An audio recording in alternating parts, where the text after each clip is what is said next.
Hello guys, ഇന്ന് വൈകിട്ട് ജോലിയും കഴിഞ്ഞിട്ട് വന്നിട്ടുള്ള എൻ്റെ ജോലികളാണ്.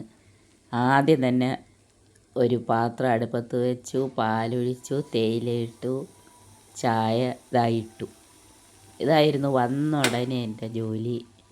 എനിക്ക് പനിയായതുകൊണ്ട് ചായ കുടിക്കണം. സോ ചായയൊക്കെ ഇട്ടു. ഇനി അടുത്തത്, ഇപ്പോൾ എല്ലായിടത്തും മീനൊക്കെ കിട്ടാൻ വലിയ ബുദ്ധിമുട്ടാണ്. അതുകൊണ്ട് വാടി കടപ്പുറത്ത് പോയി മീൻ വാങ്ങിച്ചു. ഒരാഴ്ചത്തേനുള്ളതെല്ലാം വാങ്ങി. നല്ല മിന്നുന്ന മീൻ മുരൽ ആണിത്. ചുണ്ട് നീണ്ട ഈ വലിയ മീൻ. ഈ അതൊരെണ്ണം വാങ്ങി. മുരൽ ആദ്യമേ ഞാൻ കട്ട് ചെയ്തത് ഈ മുരലാണ്. കണ്ടിട്ട് നല്ല ഫ്രഷ് മീനായിട്ടാണ് തോന്നിയത്. അതുകൊണ്ട് അത് വാങ്ങിച്ചു. അതിനെ ഞാൻ നല്ലതുപോലെ കട്ട് ചെയ്ത് പീസാക്കി ഒരു പാത്രത്തിലാക്കി ഫ്രിഡ്ജിൽ വെച്ചു. ഇനി അടുത്തത് ചൂര. തീ വിലയാണ് ചൂരയ്ക്ക്. ഒരു 2 കുഞ്ഞൻ ചൂരയ്ക്ക് തന്നെ ഭയങ്കര വിലയായി. അതുപോലും അവർ തരുന്നില്ല. അത് കട്ട് ചെയ്ത് വേറൊരു പാത്രത്തിലാക്കി ഫ്രിഡ്ജിൽ വെച്ചു. ഇതാണ് ചൂര. ചെറിയ ചൂരയാണ്, പക്ഷേ നല്ല ഫ്രഷാണ്. അതാണ് അതിൻ്റെ ഒരു മെച്ചം. അതുകൊണ്ട് നമുക്ക് വെച്ചേക്കാം. മീൻ എങ്ങൊന്നും ഇപ്പോൾ കിട്ടുന്നില്ല, വലിയ ബുദ്ധിമുട്ടാണ്.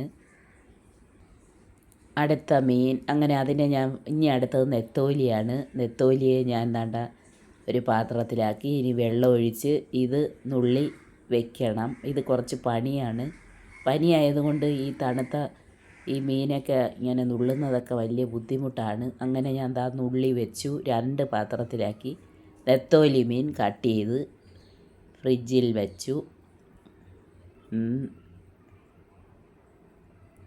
ഇന്ന് വൈകിട്ട് വന്നപ്പോഴുള്ള എൻ്റെ പണികളാണ്. അടുത്തത് കണവ അല്പം ലാഭത്തിനാണ് കിട്ടിയത്.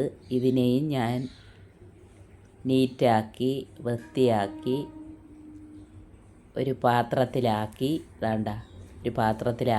ഫ്രീസറിൽ വെച്ചു. അപ്പോൾ ഇനി കുറച്ച് ദിവസത്തേക്ക് മീനൊന്നും വാങ്ങണ്ട.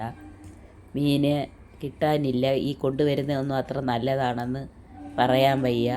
അതുകൊണ്ട് നല്ല മീൻ വാങ്ങിച്ച് വെച്ചു. അപ്പോൾ എല്ലാവർക്കും ഇഷ്ടപ്പെട്ടെന്ന് വിശ്വസിക്കുന്നു. ടാറ്റാ.